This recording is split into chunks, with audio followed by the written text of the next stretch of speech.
Hey, it's Annie Grace, and I am answering readers' questions today. And today I have a question. It says, "Hi, Annie, quick question. I listen to your podcast often, and I'm not sure if you've answered this question yet. Why would a calm, feel-good feeling cause me to want to drink? I found that when I'm feeling relaxed and comfortable, I tend to crave a drink. I do an awesome job of just noticing this feeling, but I'm wondering if you had any insights into why this is." So this is such a good question because this happens to us not just for being like calm and relaxed, but it can also absolutely happen to us for things like, oh, but I feel so good. I'm so happy right now. And why do I want to drink when I'm so happy? Or in other instances where we honestly just feel better and then we still want to drink. Like, why is that? That makes no sense. I don't get it at all. So one of the things that happens is that the brain, alcohol and any addictive substance, one of the reasons they're addictive is because they artificially release high levels of dopamine in the brain. If you've heard anything I've said, you've probably heard me say this a lot of times. And dopamine is the learning molecule. It says, hey, that thing you just did, do that thing again. I want more of that thing. That's really good. And dopamine, in order to get more of that thing, actually has this effect of really imprinting all the circumstances around what got us that thing. So that's why, a pipe can be a really big trigger for somebody who's addicted to marijuana, or a glass of wine can be a really big trigger for somebody who has been like making wine their vice, or whatever the case is. That's why, just seeing, the refrigerator or something can be a really big trigger if you are dealing with food, or whatever the case is, whatever you've been doing to artificially stimulate that dopamine level in the brain. The brain says, we want to do more of that. We want to learn this thing. So this circumstance, this situation, this time of day, this object, whether it's a bottle opener or a glass of wine, this route that we drive by the liquor store, this feeling of being calm and relaxed, this feeling of sitting down and putting our feet up after a long day, this feeling of feeling good. You've always drank in this feeling before. You've always given me that dopamine hit. Hey, I want that. And so I'm gonna launch a craving or an urge. And that is just what's happening. And it's relatively simple, but that is always the case. Now, when you stop giving into that craving and urge, when you observe it, when you notice it exactly like you're doing an awesome job, that will lessen and lessen and lessen over time. The brain can learn, the brain can unlearn. It's a really beautiful thing. And so it unlearns this association. And really at the crux of it, that's what it is. It's an association between a situation or a thing, an item, a circumstance, a time of day, and you having a drink. And so that association needs to be uncoupled in the brain, decoupled, so that these things can exist separately. And so people say, well, I don't know why when I'm so happy, I want to drink. Well, this is why, because times in the past when you felt that feeling, when you've been in that circumstance, when you've been in that, relaxing or partying or whatever it is, you've drank. So anything that, like alcohol, can be a secondary habit where you couple it onto any other thing you're doing.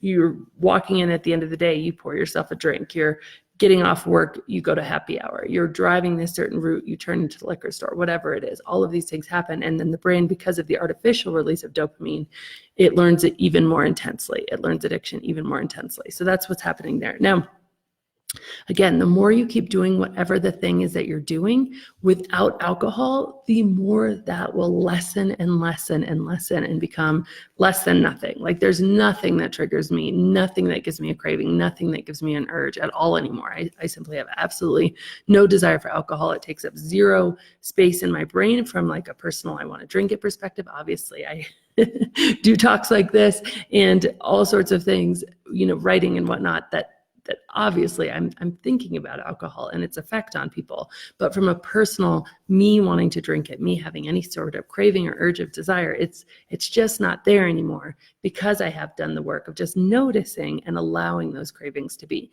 Now, one thing I will say is that we can easily fall into the trap of like, you feel that craving, you feel that urge, and we say, oh, I don't want to feel that.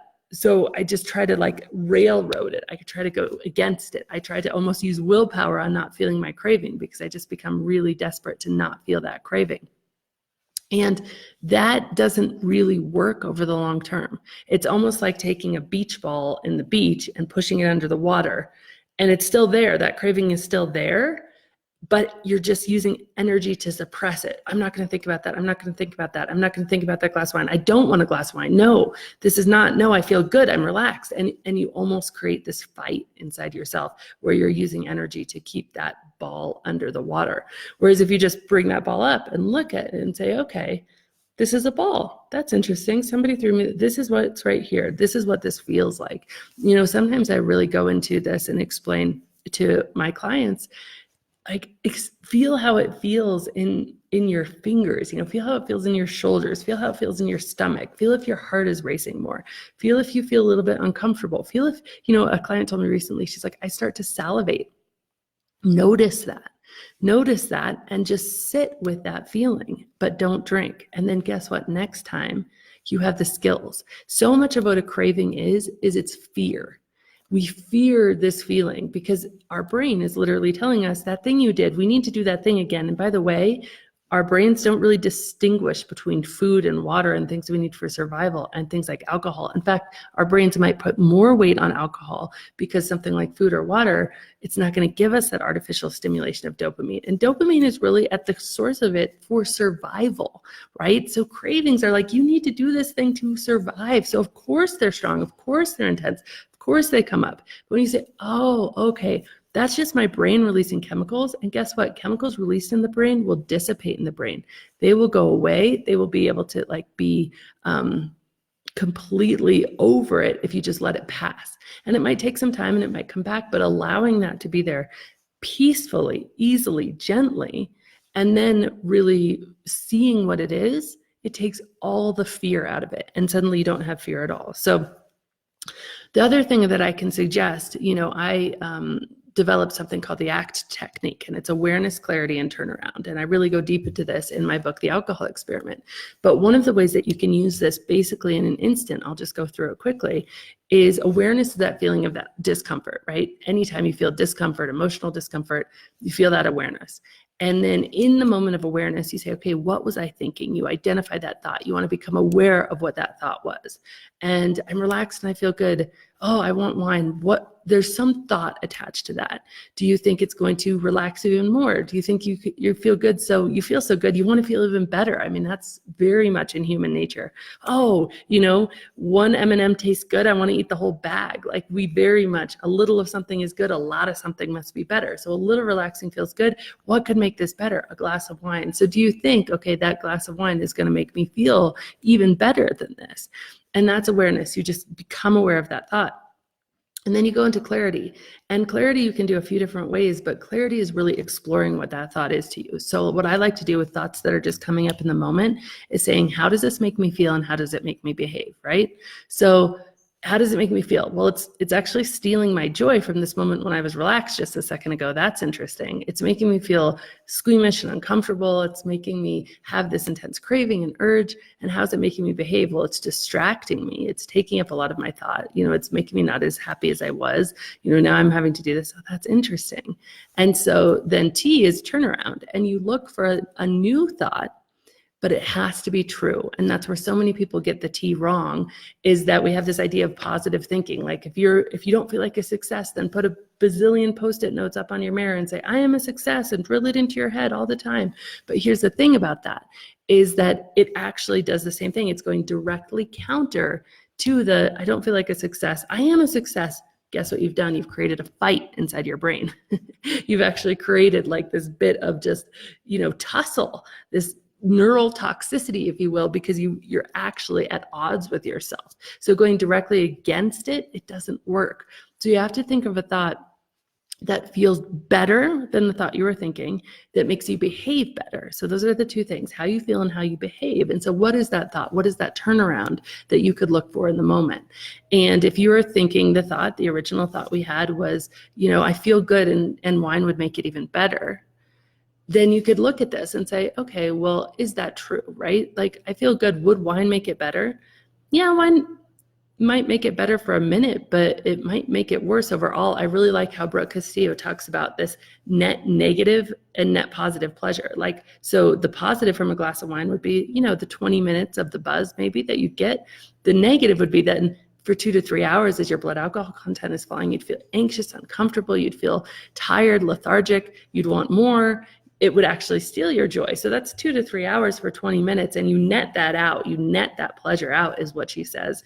And then you actually have a net negative pleasure from that glass of wine. It's like, oh, okay, so that's net negative. So actually, I can say a glass of wine would make me feel better. And then the thought, instead of going directly against that, I just tell myself the truth. Yeah, a glass of wine might make me feel better for 20 minutes, but then I'm going to feel like crap for the next 2 to 3 hours.